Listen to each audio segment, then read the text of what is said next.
I don't do no more the things I used to do. I don't do no more the things I used to do.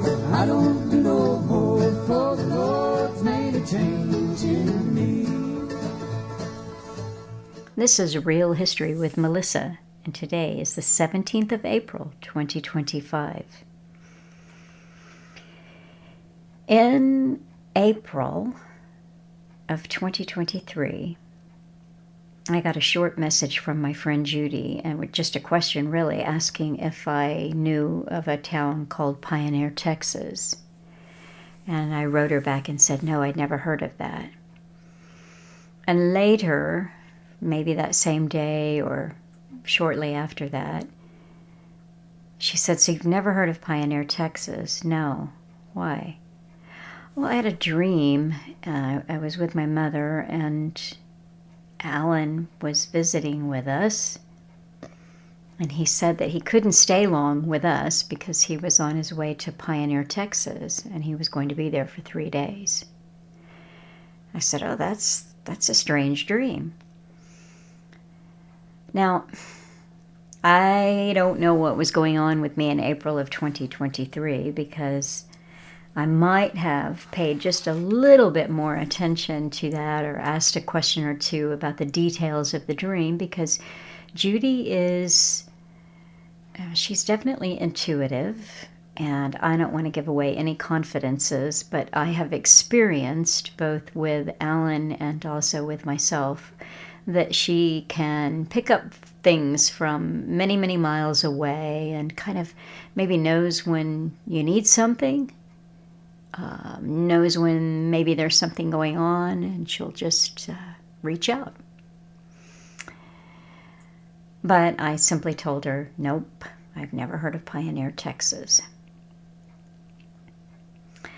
Late last month, I think it might have been about the 30th of March, this topic came up again with Judy 2 years later. She said, you remember that dream I told you about? And I'm like, which dream? She said, you know, the one about Pioneer, Texas. I said, oh, yeah. And she said, well, I never told you the whole dream, all of the dream. And I said, well, take me through the dream again. And so she did in great detail. Her mother was at the kitchen table. There were a lot of tools and things on the table like Alan might have. Like he had brought some things with him, and he was giving a demonstration of something to Judy's mother. And Judy was in the kitchen, but there was a pass-through window or something between there and the dining room table where her mother was. So Judy could see over the top of her mother's head and look directly at Alan. And Alan said to both Judy and her mother, I can't stay long. I have to go to Pioneer, Texas, and I'll be there for 3 days. And so Judy had told me that before, and she said, well, the part that I didn't tell you was that Alan said it's a very, very small town with 2 buildings in it, a church and a community center. It's a very small town with 2 buildings in it. And Judy said, oh, okay. And then the dream ended. And Judy said that she looked up the town online and saw that it was a town with 2 buildings in it, and it also had a cemetery. It's Pioneer, Texas, with a church and a community center and the Pioneer Cemetery. So when Judy told me that, I said, okay, this is a road trip. I have to go to Pioneer, Texas. And she said, really? I said, yeah, absolutely. Because as it turned out, and Judy knew this 2 years ago when she had the dream and looked it up, it's just a straight shot from me. I think it said that I was going to get there in about, I don't know, 2 hours. It took me longer to get there than the map said that it would, but I was there in about 2 hours. Two and a half hours, actually. That's what it was. I thought I'd be there in under 2 hours, but it took about 2.5 hours. So I looked it up and I said, yeah, this has got to be a road trip, because it's a straight shot west from me. And according to the map, I was going to be able to be there in under 2 hours. So I said, yeah, I'm going. And Judy said, really? What, you'll have to do that sometime. I said, no, I'm going. This is a road trip. I am going on shortly, as soon as I can. So I had, what was the 30th of March? So I had the 30th of March when we were speaking was a Sunday, and I was completing uploading, and there was something happening on Monday. On Monday the 31st, there was a reason why I felt that the soonest I could go was the 2nd of April, Wednesday the 2nd of April. So I said, I'm going. And she said, wow. I said, yeah, absolutely. I'm going to get in the car and go to Pioneer. Well, the day before, on the 1st, on April 1st, I got a little April Fool's. I went down to my brother's office where I put together book orders, and I had a book to print up and take to the post office. And so I went inside and I made up the book, and then when I went back out to my car, the car threatened not to start. And at this point, I was completely psyched up. I was going to Pioneer, Texas the next day. Now, it was 12 minutes after 4 on Tuesday afternoon, and the post office closes at 4:30. The mechanic is a block in one direction, and the post office is a block in the other direction. And I said, no, I'm going to the mechanic. So I drove the block, I did get the car to start, but it took me like 3 or 4 tries to get it started. Got it to start, drove over to the mechanic, got out and said, I'm going on a road trip tomorrow, and the car just threatened not to start. I know the battery is newish, maybe 2.5 years old. That can't be what's wrong. Could you just check it real quickly for me? And also, while you're at it, just check all the fluids, because I want to make sure that I'm good to go. I told him, I said, I'm going not that much further than Stephenville, because, that'll tell him about where I'm headed. I got the book package out of the car, and I walked really quickly the 2 blocks to the post office, and I made the deadline. And then I walked back to the mechanic, and he'd already checked it out, and he said, the battery's fine, there's no corrosion, check the alternator, blah, blah, blah. He ran through everything, and we checked all the fluids, everything is great, and it's starting just fine now. So, frankly, I think you're ready for your road trip.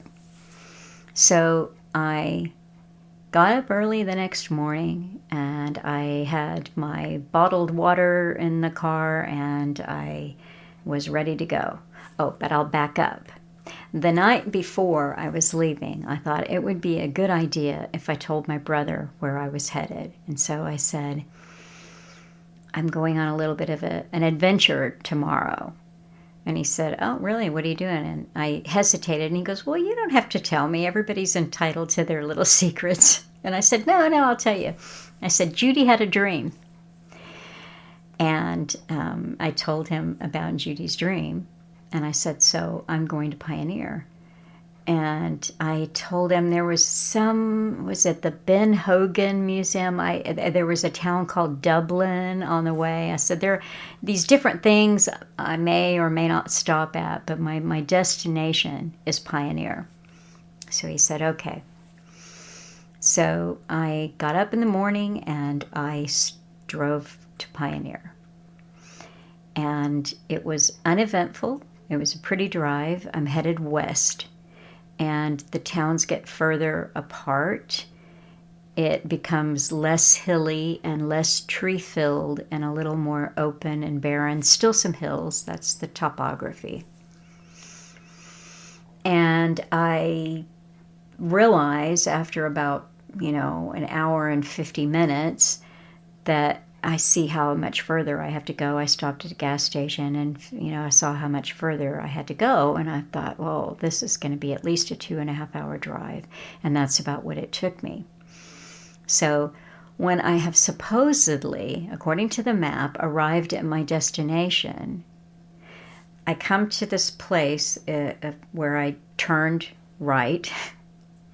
And as I'm turning right, they're the only two landmarks, and I didn't take a picture of them, but what you've got there are two trailers on two different lots right next door to each other that have it looks like they've been hit by a tornado. It's just debris, where a trailer was, and the trailer's all, caved in, and there was just garbage and just garbage there. And there was also a roof, again, like, it was like something out of Wizard of Oz. Just a roof there, and all this debris and trash. So I drove past that, and then I see what I think are the landmarks of this little town. To my left, there was a church, and to my right, there was a little building. But I had gone online, and I had seen what the Church of Pioneer looked like, and I had seen the community center. And neither of these buildings looked like what I expected them to look like. Yes, the church was white, as the church in the online was, but other than being white, it just didn't look the same. But I pulled in, and I saw a sign that said, "Welcome, Pioneer Baptist Church." And so I parked in the parking lot of this little church, and I got out of my car, and I walked up, and it was a real modest church, and not the greatest shape, but it was obviously a church that somebody went to sometime. There was also a little covered carport with a van in the front. And I got up to the front of the door, and I saw a sign. I took a picture of the sign, and I'll share it with you. And I thought, oh, this is a great way to start my little adventure. The sign on the church said, "Today is a gift from God. That's why it's called the present." And some of you might have heard that before, but I liked that. And so then I took a picture of the building across the street that looked nothing like what I was expecting it to look like. And I walked over to there was like a little house and house carport. It didn't really look like anybody lived in there, that was part of the church compound. And I'm like, this doesn't seem right. I wouldn't call it super rundown, but also not the best shape.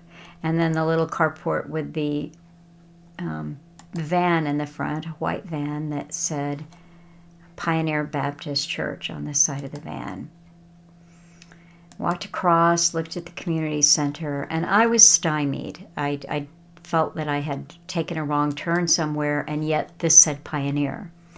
So I drove down the street. I passed two houses, and on the third house, they had a drive that was covered, kind of a humble house, but it had a covered arch that you would drive through to get to the house. And so I didn't drive through into their property. I just pulled off the main road onto the driveway there. And I'm looking at the map, and I'm thinking, where did I go wrong? What did I do? And a man, I'd say he was probably in about his mid-40s, kind of stocky built, not super tall, not short, but medium height, walked out from the property over to my car. And I rolled the window down. And he said, "Can I help you?" And I said, I maybe so. I'm looking for the town of Pioneer, and it's got 2 buildings in it, a community center and a church, and then there's the Pioneer Cemetery. And I followed the directions, but this doesn't look right. And he just gave me a kind of an odd look, and he said his name. Now, I'll tell you a little bit about names in Pioneer, but I'm going to make up some names here. So the names that I give you are not the real names. So he said, "What is your name?" And I said, "Melissa." And he said, "What's your last name?" So I told him, and he said, "Well, I'm Roy Smith." I said, "Oh, okay. Well, it's nice to meet you, Roy." And I said, "So I'm looking for Pioneer, and I've missed the boat somehow." And he said, "Well, I just got to ask you, nobody ever, and I grew up here, comes looking for Pioneer, Texas. Why are you looking for Pioneer?" And I said, "Well, this is a strange story." And he said, "Well, aren't they all?" And I laughed and I said, "Well, okay. My friend had a dream." And I told him the dream.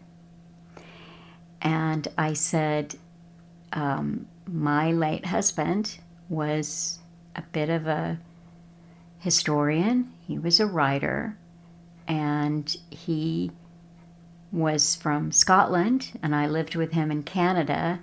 And I don't think he was ever in Texas, because he would have told me. He knew I was from Texas. I know that he was in New York, he was in California, he was in Chicago. But if he'd been in Texas, he would have told me. And he said, "Scottish, huh?" And I said, "Yes." And he goes, "My family's Scottish." Like I said, Smith wasn't his last name. And I said, "Really?" And he goes, "Yeah, and we're not Scots-Irish. We're not, Irish, Scottish, English, like so many people are. We're just straight up pure Scottish." I said, "Well, that is really interesting." So we got to talking, and I said, I don't know. I mean, it was a dream, but I thought it warranted a road trip. And so that's what I'm doing. And so he then got out his phone where he had some pictures on it, and he showed me. He said, "Now, when my father was a young man, there were still signs of the oil boom here." But he said, "My grandfather came, and he told me the story about how his grandfather had come to the area during what they called an oil boom."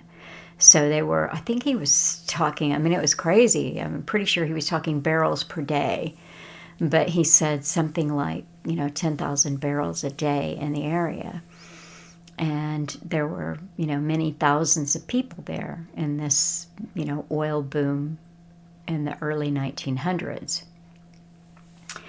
And let's see what then he pointed down the road, and he said his grandmother and grandfather had been there, and they had developed that land, and he told me how many acres had been in the family. And he said he'd moved away twice, and he told me they were both Texas towns that he had gone to, and the last Texas town that he had gone to, my oldest brother lives there. It's not that far from where I am. And I mentioned that, so he said, "But I'm back. I always seem to come back here." And then he said, "Well, have you gone over to Cross Plains yet?" And I said, "No, I don't even know what Cross Plains is." And he said, "Well, Cross Plains is the next town over west from here." And he said, "Now, if you go there," now again, I'm giving you some different last names and so forth, but he said, "Ray Jenkins." He goes, "Is today Wednesday?" I said, "Yes, it is Wednesday." And he said, "Well, you're in luck then, because Ray has the barbershop, but he only opens it one day a week, and that's on Wednesday. And he said, if you go over there, tell him I sent you. And he said he knows the whole history of the area, and anything you want to know about the area, you just ask Ray. I said, okay, that's great. I'll do that. And then I said, well, so where did I go wrong? Why didn't I see the cemetery and the church? I mean, I saw a church. And he goes, well, this isn't really Pioneer. It's like on the edges of it. And, he goes, but what was Pioneer proper? You just go back to that T-junction in the road and then turn right. And not that much further up the road, you're going to just run right, and you're going to pass the community center on the right. He goes, although nobody calls it the community center. He goes, that's the ladies' quilting club. And he said, I guess maybe it's a community center, but it's the quilting club. And he said, and then the church is on the other side of the street, and you'll see the cemetery. And he told me a little bit about the cemetery. He said, it's a weird thing. There's a lot of babies there, a lot of little babies and small children buried there. And I said, well, why? Was there some epidemic or something that happened? And he said, no, I don't know why, but there's a lot of babies there. And then he said, well, if you drive down the end there, that was my grandmother's house. And he goes, my mother just passed away about a year ago, and we were going to, fix the place up. We were, actually going to clear the land and tear the old house down because it's kind of a dangerous place now. But, she died, and we just haven't done it. And he said, you're welcome to go down there and walk all over the land. It's my land, and you're welcome to walk it and see what you can see. It is copperhead season. Now, copperhead is a pretty poisonous snake. So I'm like, what a way to make a really nice invitation and then take it away. And I just had on tennis shoes, and I'm thinking, shoot, I should have had boots and tall ones, for this adventure. But I didn't. So I thanked him, and I said, well, I may come back to your grandfolks' house and that land, but I said, the first thing I'm going to do is go to the cemetery, and then I'll go over to Ray's at the barber shop and talk to him. And so that's what I did. I went to the T-junction. I got to back up, though, because I asked him, I said, I read a little bit about Pioneer, and it said that the population was 40 people. And I said, maybe there's more houses when I go up by the cemetery, but I said, I only see like 3 houses here, and, where do the rest of the people who live in Pioneer live? And he said, well, there's so-and-so down the road. He goes, now, if you want to talk to Teresa, and he gave me her last name. What I'm saying is that this is a really small area, and they probably don't get a lot of outsiders, but everybody knows everybody by first and last name. And so he needed to know my last name. Who are you? Who are your people? Where do you come from? And I had told him all that, And so everybody had a first and last name. So he told me Teresa right down the road. He said that she drives the white Chevy. And if she's home, she knows a lot about the area. But I didn't see a white Chevy, so I assumed that Teresa wasn't home. But I said, so where are the rest of the people in Pioneer? And he goes, well, a lot of them live on the, across the road on the east side. And he goes, I don't keep up with the east side. And I laughed because that's like something a New Yorker would say or something like that. The big city, it's 40 people. And he laughed too, but he goes, well, I don't, I said, this is my street. This is my area. So I thanked him, and he shook my hand, and he said, I hope you find what you're looking for. I said, well, I have no idea what I'm looking for, but I hope I do too. So I turned around, went back up to the T-junction, turned right, and I went to the cemetery. Now, I'm going to share a lot of pictures of the cemetery because I must have taken about 100 of them. I visited every single grave in that small cemetery. And the very first grave that I looked at was a Watson. And later there was a Watts. I went up one row and down the other and up a row and down the other. And I looked and lots and lots and lots of graves of babies and little children. And here's the thing. They were all different years. They weren't all, 1900 or 1880 or, so there's no event that you can say, okay, this is when all these small children died, and they didn't all die at the same age or whatever. Some of them died, obviously, they died when they came out, when they were born, they died. Or didn't live but a few hours. And some of them lived for a day or two, and some of them were a year old, and some of them died in 1880 and some in 1905. But it was very sad because, indeed, the size of the cemetery, which was established in 1879, and there were a lot of veterans' graves there. A lot of military men were buried there. And so the mystery, but here is an interesting thing about it. One of the names, because you get to see who's in this town, who established this town, and one of the big family names of Pioneer were the Pancakes. And I thought that was very interesting because I'd never heard of Pancake as somebody's last name. But there were a lot of Pancakes who were buried in the Pioneer Cemetery. And Fleming was another name. And so, like I said, I will share a lot of pictures of gravestones, and I just walked around to see what I could see. But again, I really didn't know what I was looking for. So after spending about an hour at the cemetery, I got in my car and I did find the church, and it was a Pentecostal church. Now, Pentecostal is a kind of church that, I can tell you a little bit more about that later, but it is not a denomination or a kind of church that I see very much of. In fact, I've never seen one in my county. I've never seen a Pentecostal church. I pass a lot of Baptist churches, and there's an Episcopalian church, and there's a couple of Catholic churches, and but not any Pentecostal churches.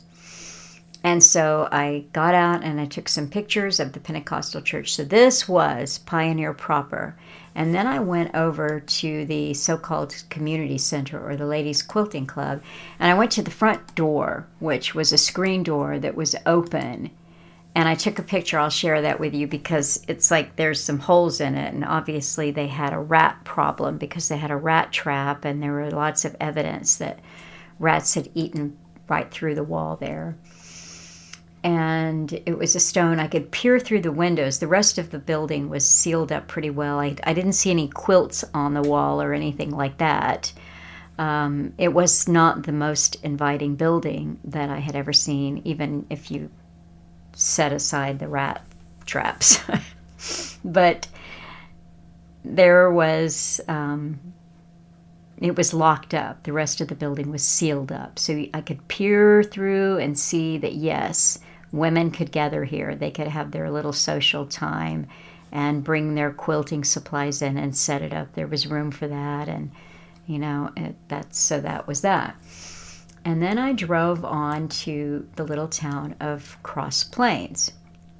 Now, Cross Plains, I wouldn't say it's definitely not big, but it had a main street with some shops on it, and there was a gas station, and there were, so there was activity. There was a lot of activity there, plenty of activity. There were more than 40 people living in Cross Plains.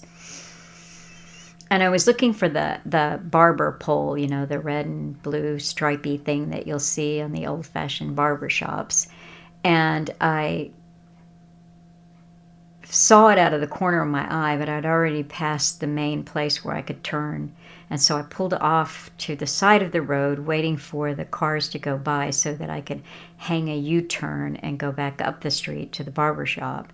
And while I was sitting there, there were about 3 big gas or some kind of flammable liquid, and there were 3 that came out to cross over onto the main road and turn. And I waited for them, and I didn't see any marking on them, like Exxon or anything like that, but I waited.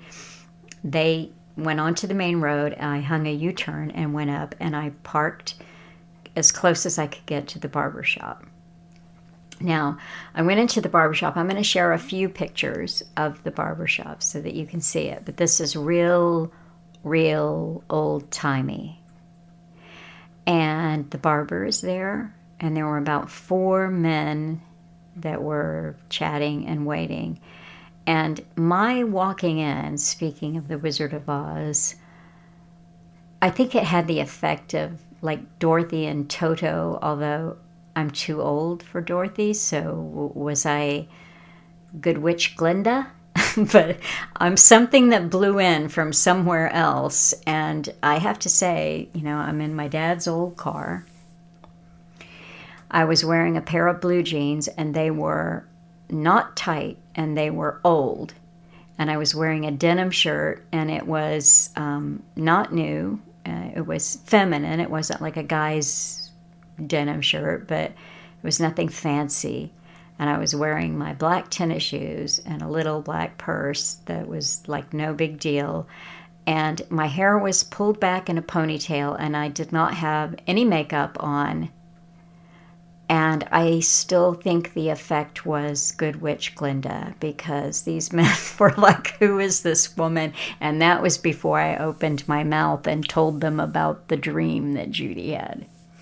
Now, Judy, those of you who did not hear the real history that I did with her in 2023, entitled Judy in Disguise with Glasses, you need to get to know Judy.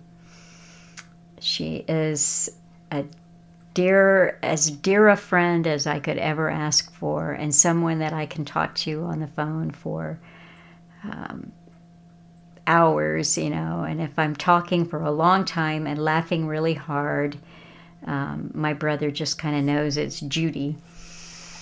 And so that's Judy, the dream. But now, back to the barbershop. Here I am in Cross Plains. I walk in, I see all these pictures on the wall of the area and how it looked through time. I could see it at the turn of the last century, not 2000, but 1900.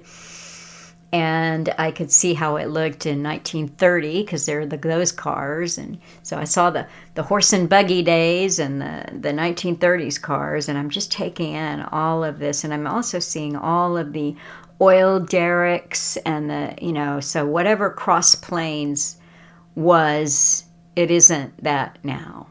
So I'm just kind of taking it in, and the barber said, "Can I help you?" I said, "Yes, I was just visiting with Roy Smith over in Pioneer, and he told me it's Wednesday, and Ray," I can't remember what I called him, was it Jenkins? But so Ray is, he's at the barbershop, and he's only open on Wednesday, and if you go over there, he knows everything about the area. And he said, "Oh, really? Is that what Roy said?" I said, "Yep." He said, "You know everything about this area, the history and who did what when." And he said, "Well, I know a little bit." And so I just kind of made myself at home. I started looking at the pictures on the wall, and I said, "Do you mind if I take some pictures?" And he said, "Well, sure. I mean, if you want to take pictures, take pictures." So I took pictures, and I'll share those with you, of the town. And then I sat down for a little while, and one man got out of the barber chair, and another man came in, and another man got in the chair, and I just heard all kinds of things about the area from the people that lived there. And when I told him about Judy's dream, the barber, he's like, well, that's definitely, that's a new one. And I asked him how many people live there. And he said, about 800. He said, now back in the day, there were about 10,000, 15,000 in the boom time. Might have even been more. I don't remember now, and I didn't write everything down. I took a few notes. Now, there are a few things that I want to say about the barbershop. It was a slice of history. It was like you walked into a barbershop the way it might have looked in 1920 or 1940, maybe even 1960. It had a little of all of these eras. It definitely did not look modern at all. There was an old Coke machine, and I don't think the Coke machine was working. I think it was just a piece of nostalgia there. But it was just, it was crazy old. Now, I heard the story of why Ray was only open one day a week. I asked him that. And he said, well, I sold it. Back in 2016, I sold it to a man who wanted a business. And he said, within 6 months, he had chased off all the customers just by being mean and rude and ornery, and nobody liked him. And he said, the man who bought the business, he came back to me and he said, well, it's not working out and I don't want to do it anymore. Can you take over? And now I didn't ask him about the, particulars of the deal. Did he buy the business back, or did the other guy still own it? And he just goes in and But the bottom line is that he just cuts hair. He said, I wanted to be retired, but I open up on Wednesday and I cut hair all day long and I just do the best I can. So he is still providing the service of haircuts in that small town, but he just does it one day a week. And he said, so I'm trying to be retired. And I said, well, one day a week that's pretty retired. But it was the spot for the men. If the women had their quilting club, the men in the area have the barber shop. And at one point, there were about 6. There was a bench that ran the length of the little shop. And at one point, when there were about 6 men in there, I said, well, you're pretty busy. And he said, oh, this is nothing. You should see it. He said, some Wednesdays, for most of the day, that whole bench is just full of men, and there's, a couple, 3 standing around.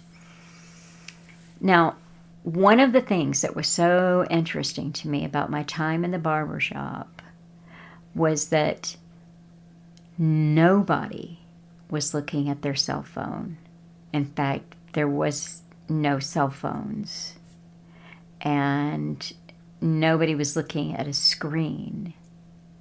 And I just thought that was really interesting. And at one point, when I was asking about what the place was like, during the boom time, and that Roy over in Pioneer had mentioned all these different ruins and stuff, they said, well, if you want to see ruins, and one guy actually got his phone out and he looked up a map, and then he got zoomed in, and he showed me over here is where there was an old college, and there's some ruins there, and that was probably back in the 1930s. And he showed me that on his phone, and then he put his phone away. And that I also forgot to tell you that Roy Smith, the Scottish man in Pioneer, he got his phone out to show me the pictures of the area. And he also sent me some pictures of that area. And so I thought that was pretty nice of him to do that, but he did. And so that was crazy. They told me where I could go and what other things I could look at. And they told me about Higginbotham's. And Higginbotham's was the hardware store across the street. And one of the men said, well, I grew up here, and this guy was probably 70 if he was a minute, maybe older.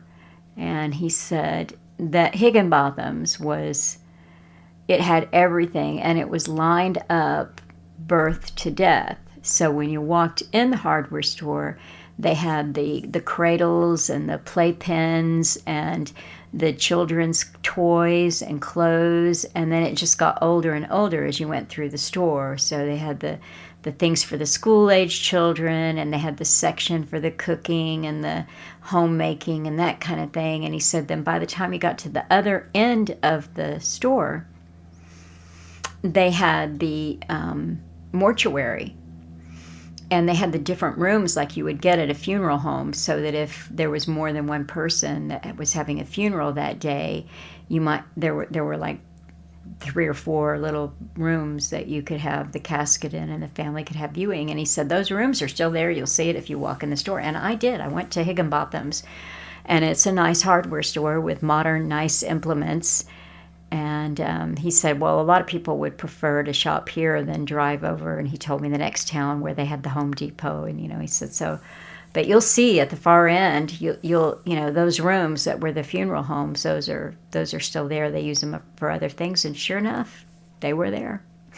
They had all their tools and saws and feed and you name it, whatever you'd need in a hardware store. And then down at the end was the funeral home that now had different kinds of hardware in it. But I'll go back to the barber shop for a little bit. So they were very nice men, and I was there for a good half hour. But it was kind of one of those things where I knew that they were being awfully nice to me, and I didn't want to overstay. But I was certainly enjoying hearing all of the stories that they were willing to tell me. Now, at one point, this guy walked in. He looked a little different than everybody else in the town. They had their jeans on, and a couple of them had cowboy boots on and a big belt buckle, but nothing fancy. But this one fellow walked in, and I'd say he was in his 60s, but he had that look. I'm going to try to describe him and see if I can evoke the look for you in your minds. First of all, I'll give him a label. I'll say that he really struck me as that kind of beach bum that you might see in a place like San Diego, or I don't know if you even know the type, hung out at a lot of Jimmy Buffett concerts, but... And I don't mean that, in a bad way. I'm just trying to give you the image of him, because he came in not in a pair of blue jeans or scruffy boots, not with his hair done. This was not a guy that went to the barber shop to get his hair cut. He was there on other business or just hanging out and visiting. He had long hair and a beard that didn't get trimmed very often, and he had a ball cap on, and he had shorts and a T-shirt. This was not the attire in the town, but he was a local. And so at a certain point, early on in my little visit to the barbershop, I said, what's the industry in this town? And that guy that I just described to you said myth. And a couple of them laughed, and then the barber said, well, sadly, that... it's probably closer to the truth than any of us want to admit. And, there was some other joke about him being at the barbershop to collect money. So there's a little element of, what's happening here? But then he left, and then he came back a little bit later, and then he, it's hard to describe him, but, let's just say... definitely amped up. He had a bit of energy for somebody deep into his 60s wearing his beach guy attire. There was 2 really nice fellows that were on the bench that I talked to for a long time. The one that showed me the map with the ruins of the college, and he said, I've lived in the big city. You can keep the big city. I've lived in a, town of 2 million, and the pace of it, I don't need it. I hang out at my house. I've got my cats, and I spend a lot of time with the neighbor lady, and we visit, and that's good. He goes, sometimes I don't even come into town for 3 or 4 days. I don't need it, So there was another old fellow down at the end of the bench. He had come in with a cigar that was not lit, that he was just chomping on the whole time. And he said, "Who's your neighbor?" I forgot who lives next to you. And he goes, "Oh, Mary Watson." That was in the graveyard. It wasn't Mary Watson, but I made up a last name, and Watson will do. So he goes, "Oh, Mary Watson." And cigar chomping guy said, "Well, how is Mary? She wasn't in church Sunday. Is she okay?" And so the fellow said, "Yeah, she's fine. She wasn't really feeling great, so she just decided not to go to church." But I thought, so this is interesting. This is a town of 800, and they all know each other. And I was there, maybe half an hour, but long enough to hear a story about the newspaper that was down the block. That was locked. That was closed. They sent me over to see the lady that ran the newspaper, but she wasn't around. And to tell me about Higginbothams, and they had all grown up there. The barber, who was probably 75 or so, he had, born and raised. His dad was from the area. His granddad was from the area. They'd been there in the boom time, and they'd been there for the bust. And I mentioned to the barber that I had seen 3 Pentecostal churches between Pioneer and Cross Plains, and I said, I don't see Pentecostal churches in my county. And it's just interesting. He said there's a lot of those, I call them the holy roller churches. And I've heard them called holy roller churches before, because it's the whole idea is that you are baptized in the Holy Spirit and you are given gifts, spiritual gifts, speaking in tongues. You might have seen that or heard that, and other laying on of hands. And Alan told me about a woman, I think she was out of L.A., early 20th century, named Aimee Semple McPherson, I think was her name, but she was quite a character. And a lot of crazy things that went on. I'm sure there was some sincere things, but the whole charismatic idea. And Alan said that a big thing with these Pentecostal revival kind of tent meeting, baptized by the Holy Spirit, was that there was a lot of hypnotism, even mass hypnotism or power of suggestion that went on. So you might have say a young boy that was crippled with polio or something, and they'd get him up on the stage, and they might do enough crude mesmerism or hypnosis that he would be able to walk without the crutches for a very short period of time, and then the congregation goes crazy, but the hypnosis wears off, and indeed the young boy is still crippled. But anyway, that's just one example of the whole Pentecostal thing, but there were quite a few churches in that area. And they told me about, I could tell they just were wondering, but really, who are you? And the dream story, as funky and far out as it was, I'm not sure they bought it.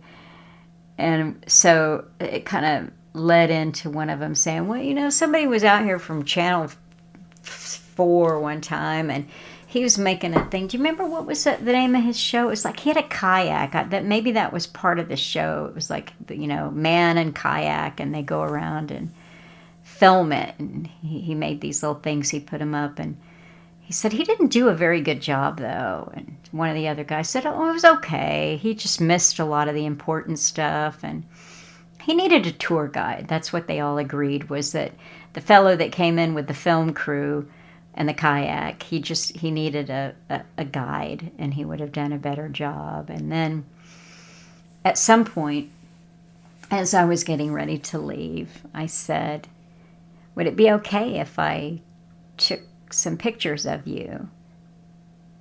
And one of the men looked at me and he goes, Why on earth would you want to take a picture of us? We're ugly. And I said, well, I've had a really nice time here. I've had a good time talking to you, and you've been very hospitable. And, it's a strange little mission I'm on here, and I just like to remember the day. And so one of the guys piped up and he said, well, you're welcome to take my picture, but don't put it up on YouTube. So now I haven't told him anything about me except for my husband died and my friend had a dream. And I'm on a road trip to see Pioneer, and I ended up in Cross Plains because Roy told me to go there. And I said, oh, I wouldn't put it up on YouTube. And they said, well, sure, take our picture. And I did. But I'm not going to share it because I told them I wouldn't. But I can share some other things about the barbershop. I think that's okay as long as I keep their picture off of there. So I had a good visit at the barbershop. There's one last little thing there. There was a picture of a man. It looked like it was from the 1930s. It was really a painting. And he had a kind of fedora hat on, I guess it was. But anyway, he had a suit and tie. And I pointed to the picture of the man, and I said, as I was taking a photograph of the picture, I said, who is that? And one of them, I don't know if it was the barber or one of the others, said, oh, that's Robert E. Howard. That's Conan the Barbarian writer. I said, really? And he goes, yeah, he died in Cross Plains, and he lived here most of his life. I said, well, I'll be. So I took his picture, and here it is, 2 weeks after my little road trip, and I never got around to looking up Robert E. Howard. Robert Irvin Howard was born January 22, 1906, and he died June 11, 1936. He was an American writer who wrote pulp fiction in a diverse range of genres. He created the character Conan the Barbarian and is regarded as the father of the sword and sorcery subgenre. Sword and sorcery is heroic fantasy characterized by sword-wielding heroes engaged in exciting and violent adventures. Elements of romance, magic, and the supernatural are also often present. Howard was born and raised in Texas. He spent most of his life in the town of Cross Plains, with some time spent in nearby Brownwood. A bookish and intellectual child, he was also a fan of boxing, eventually taking up amateur boxing. He also spent some time in his late teens bodybuilding. From the age of 9, he longed to become a writer of adventure fiction, but he did not have real success until he was 23. Thereafter, until his death by suicide at age 30, Howard's writings were published in a wide selection of magazines, journals, and newspapers, and he became proficient in several subgenres. His greatest success occurred after his death. Although a Conan novel was nearly published in 1934, Howard's stories were never collected during his lifetime.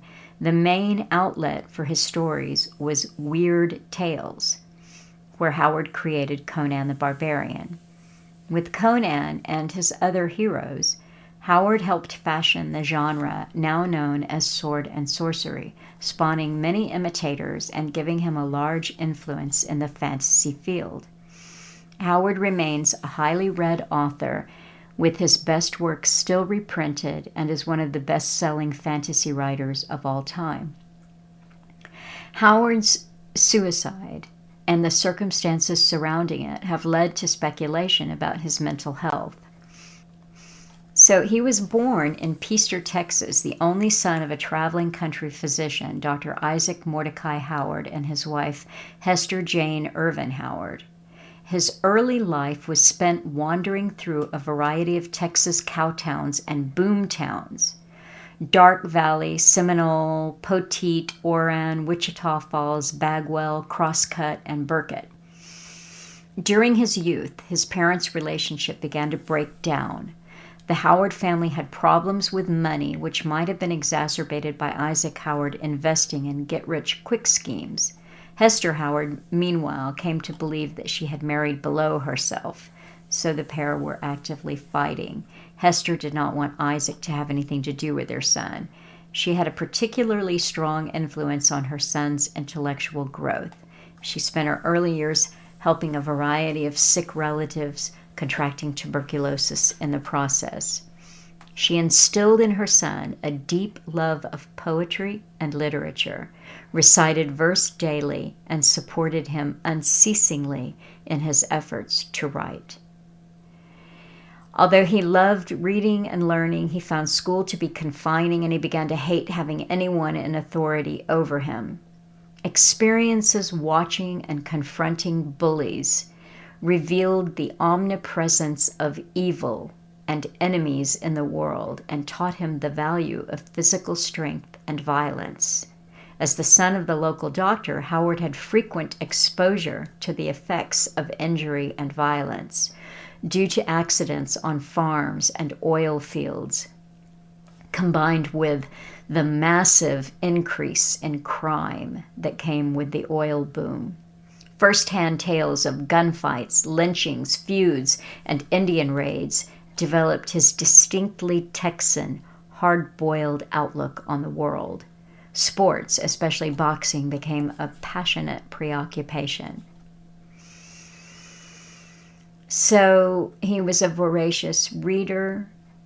He read a lot of historical fiction. He began at the age of 9 to write historical fiction, centering on Vikings, Arabs, battles, bloodshed. He would later be influenced by Jack London and Jack London's stories of reincarnation and past lives, most notably The Star Rover, and Rudyard Kipling's tales of subcontinent adventures.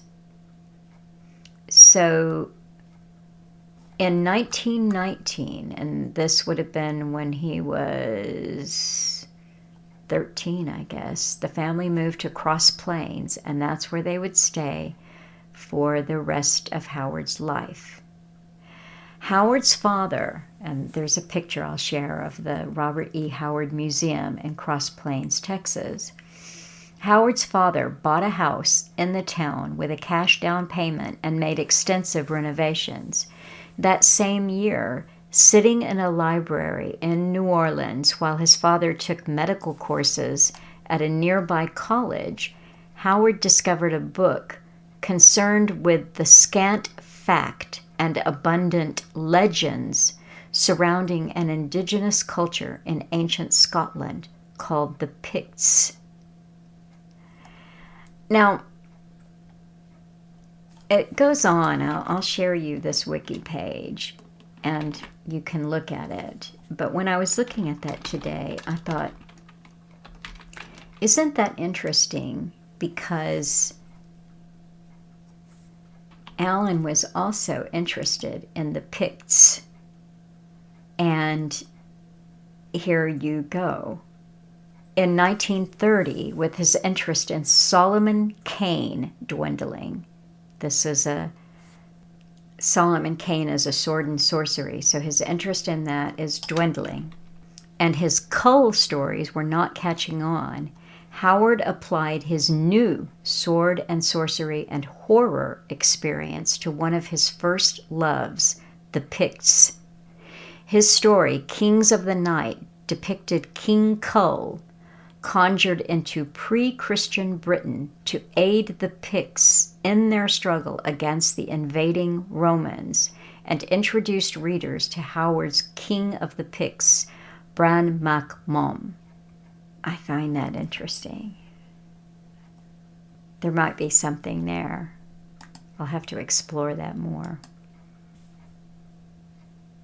I went back to the little area before Pioneer to where Roy lived, Roy Smith. And I drove down to the end, and I saw his grandmother's house, and I got out. I didn't walk too far back because of the copperheads. And I looked around a little bit, took a few pictures of the house. I'll share those with you. And then I got in my car, and I later on saw that when I got home, I saw that he had sent me these pictures of the old oil derrick and so forth, and I thanked him for that. I said I really appreciated that. And he was just very, very nice. He said, I wrote him and I said, thank you so much. I had a nice visit at Ray's shop with everyone there waiting for a haircut. And he wrote back and said, yes, ma'am. Next time you come this way, let me know ahead of time, and we'll have a nice dinner prepared and show you the old oil field ruins that are left on the land, that'll be his land, and see if we can find you a few more stories to share. Tell me your name once again. I should have put it in my phone. And I told him my name once again, first and last. And then I said, that is so nice. Thank you. I am going to accept the invitation, and I will check back with you later in the spring. Thank you again. And I will. I was thinking about Judy's dream and my adventure and how I went there and I didn't know the point of it. And I thought, you know, at the very beginning when Roy said, I hope you find what you're looking for, I wondered, what was it that I was looking for? Was it just an adventure? Was it a day away? I never did tell Betty. Judy said, well, you have to tell Betty what you're up to or take her with. And I said, oh, she would never understand. She would wonder why I wasn't over there helping her clean out her garage. And the whole thing would just be too weird for her to understand. But on my way out of town, I was getting kind of hungry. And I left the area and I'm driving down the highway and I don't really see anything. I didn't want to stop at one of these chain places. And I kept, you know, passing chain kind of restaurants. And I finally saw a sign. It was called New York Hill. And I said, New York Hill, exit in 5 miles. And so I did. And it was a restaurant on top of the hill, and you could see, you know, for a long distance. And I asked the waitress what I should have, and she said I should have a hamburger. And I got a hamburger and fries. And I've got to tell you, that's one of the best hamburgers I've ever had, and one of the best plate of fries that I've ever had too. It was really good. And while I was sitting there eating the hamburger and fries, I thought, well, maybe I'm supposed to go back to Pioneer 3 times or two more times. I mean, Alan told Judy and her mother in the dream that he was going to Pioneer, Texas, and he was going to be there for 3 days. So maybe I'm supposed to go to Pioneer, Texas 3 days. Maybe I have, you know, what it is I'm supposed to discover, I don't know until I've been to the area 3 times. But I am going back. I'm going to have dinner at Ray's house, and I'm going to walk around his land with him, and I'm bringing some high-top boots with me, the Wellingtons, I think, that the Copperhead won't get through. And let him show me those oil field ruins. And it'll be fun. Like he said, nobody in my whole lifetime has ever wanted to hear anything about Pioneer, Texas.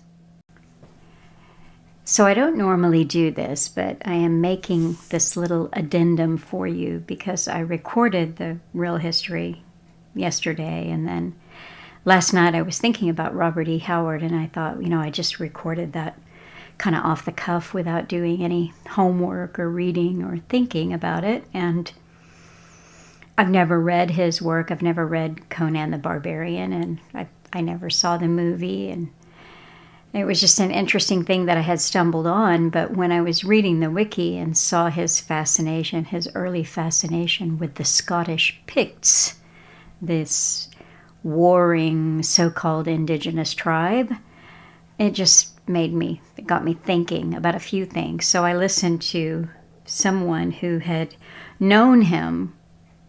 He would have been a much younger boy, that he was a little bit mentored by Robert E. Howard. And the home that the writer grew up in ended up getting turned into a museum. I mentioned that. And this fellow is walking through the museum and talking about his experiences knowing the writer, and how he too had wanted to be a writer when he grew up, and how kind that Robert E. Howard was to him and helpful, and he even did actually help him with some, kind of writing assistance things. So I had also listened last night to a talk that a Texas author did. He wrote a biography on him, and I didn't pull that up before I started recording this, but I think the name of that biography was called Blood and Thunder, something like that. But he made some really good, interesting points, and it's entertaining, and I will link to both of these videos that I'm talking about. This Texas-based biographer said that even though Robert E. Howard is very little known, and that the movie Conan the Barbarian certainly eclipsed the novel or the short stories that he had written featuring Conan, he said that he had a major influence on a lot of things that we take for granted now, including games that many of you might have grown up with, such as Dungeons and Dragons.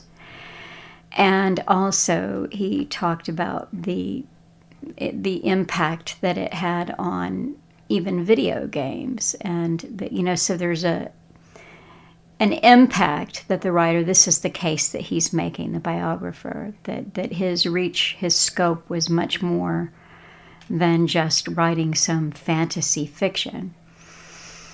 But again, what struck me was what I heard from several different people that just kind of reminded me in a way of Alan, which was he was a bookish boy, and Alan was athletic too, and Robert E. Howard seemed to devote himself to different kinds of physical activity, but he loved books and he read widely. And I read the part there in Wiki where his mother encouraged his love of literature and his love of poetry.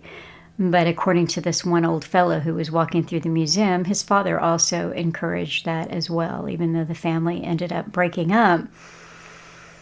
This man remembered his father saying when, Robert E. Howard would have been pretty young, he said, well, he's cleaned that library out. We've got to go a little further afield and find him more books. He wants more books.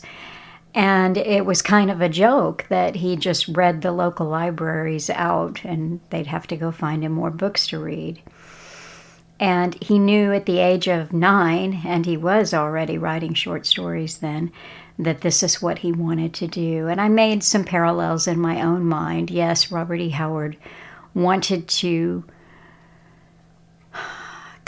address his life there in the sticks in Boomtown, what was an oil boomtown, but mostly the sticks of Texas at that time, that he saw brutality and evil. He called it evil, man against man. And I think maybe he was making an escape for himself and for other people through entertainment.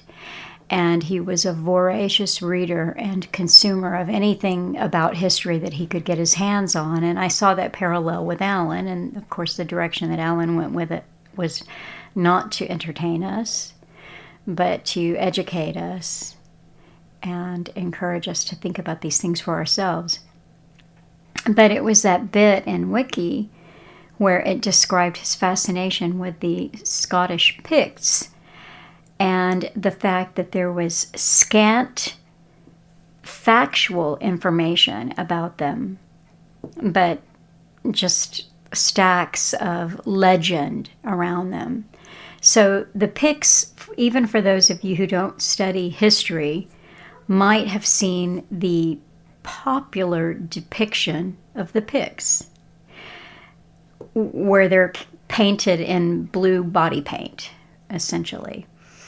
And they could be covered in tattoos. Of course, all of this is just a contemporary, the artist's depiction of what they might have looked like, because there's a lot of disagreement about them. And so I wanted to address that. This isn't going to turn into a talk about the Picts, but just a couple of little things to think about, because Alan thought about them too. And the name Pict comes from the Latin picti, which is, I guess, just pictures, because they were covered in paint. And there is some disagreement whether it was body paint that they put on for warring battle, or if these were actual tattoos, but they were covered in them, and they made use of blue, or they were described as being blue. And this is thought to come from a plant. I didn't look up the Latin name for it, or the Greek name for it, or anything, so I don't have a genus name for it, but woad is a blue dye that comes from a plant, and so that's what, I guess that is around the area of northern Scotland where they were found. Was his name Bede? He was a historian who wrote, he was a monk historian, and he wrote a medieval ecclesiastical history of England, and he described the Picts as being Scythian, which is Iranian steppe peoples from, I don't know, maybe 8,000 BC that had left Iran and gone to the steppes of Asia and what would now be modern, like Moldova, Ukraine, Russia.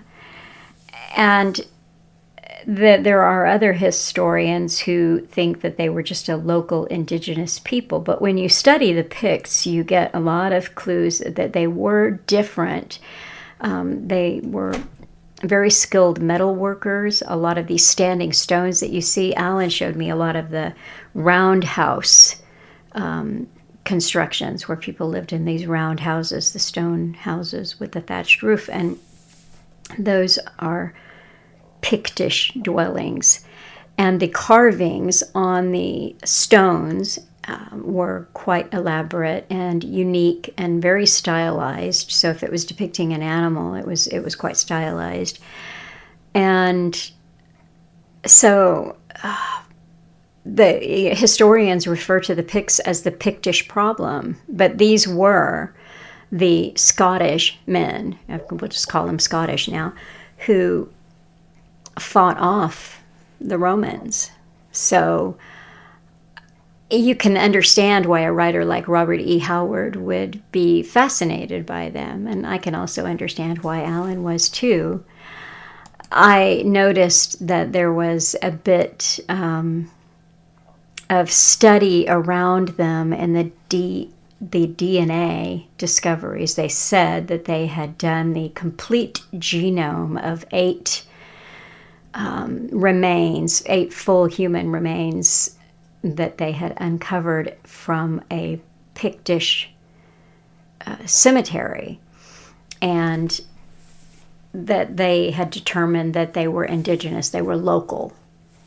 But I don't think that we can know. I mean, first of all, 8 bodies is not very many, and even a small cemetery can have a lot of people buried in it that aren't necessarily Pictish. And when were those people? I didn't read the study, but when were they buried there? How much assimilation had there been? So I think that the Pictish problem, or the mystery of the Picts, is one that we might have to live with, just as there is so much in history that we can't really know, especially when we're going back ancient. But it did make me think, Alan had overcome for himself a lot of the national identity. He really understood how peoples are created and given an identity and given foundational myths, and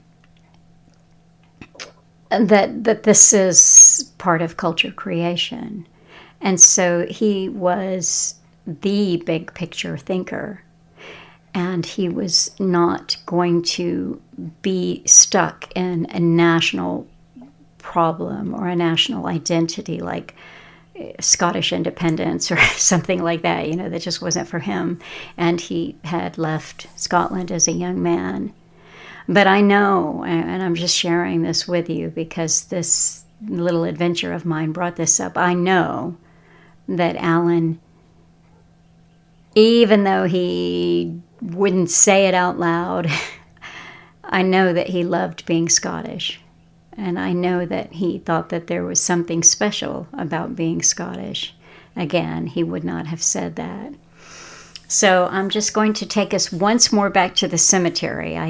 I don't know why, but when I was in the cemetery first with you, I did not share this. So I saw that first grave, it was a Watson, and then later on I found the one Watts stone in the cemetery. But there was something that I noticed, and that was that there were several, quite a handful of Buchanans. And Buchanan is Clan Buchanan. And so the clan is the affiliation of many different families. I think under the Buchanans there might be, Alan told me this once or twice, but I didn't retain it perfectly. But the Buchanans would have maybe 50 or more families in the clan, Watt being one of them.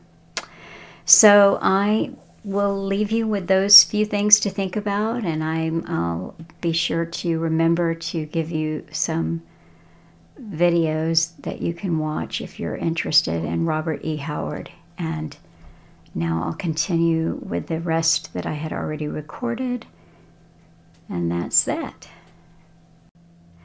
So I got back home and I told my brother about my adventure, and he said, "Oh, that reminds me of something he had watched, years ago when he was young." He said it was 4 Country Reporter, Channel 4 Country Reporter, or something, or Texas Country Reporter, and he remembered the theme song for it, and he goes, "Yeah, it was this reporter, and he just went around to all over West Texas, and he just did shows of weird towns, small towns, and stuff like that." I was looking at it up, and I guess they covered Terry Gooley, an ice sculptor in Midland, who used a chainsaw and chisels to create these ice sculptures for special occasions. And there was Ryan Smith.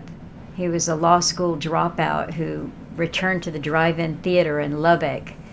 And in 1948, his grandfather had opened that also at the age of 25, and so he ran that for his life. And so it's just like meeting people and covering them and, doing footage of it. He goes, "Yeah, you could do that." And I said, "Well, something, I had such a good time that I feel like I could go on a road trip once a month just to some odd place, just within about 150 mile radius. That would be about it, because I wouldn't want to spend the night anywhere. Just do a little day trip, get up early in the morning and go." And we laughed about it. I said, "No, I've got plenty to do to keep me busy. I don't need to be the new 4 Country Reporter." So like Roy said, I hope you find what you're looking for. I don't know if I did, and I don't know if this was an interesting story for you, but that's what I did on April the 2nd, 2025. And when I go back to Pioneer, Texas, I'll see if I can talk the guys in the barber shop into actually letting me take a picture of them that I can put up on YouTube. I hope that you all have a really good week. Thank you for listening, and take care of yourselves, and stop and smell the roses, have a little bit of wonder, have some time to do something different. Take care.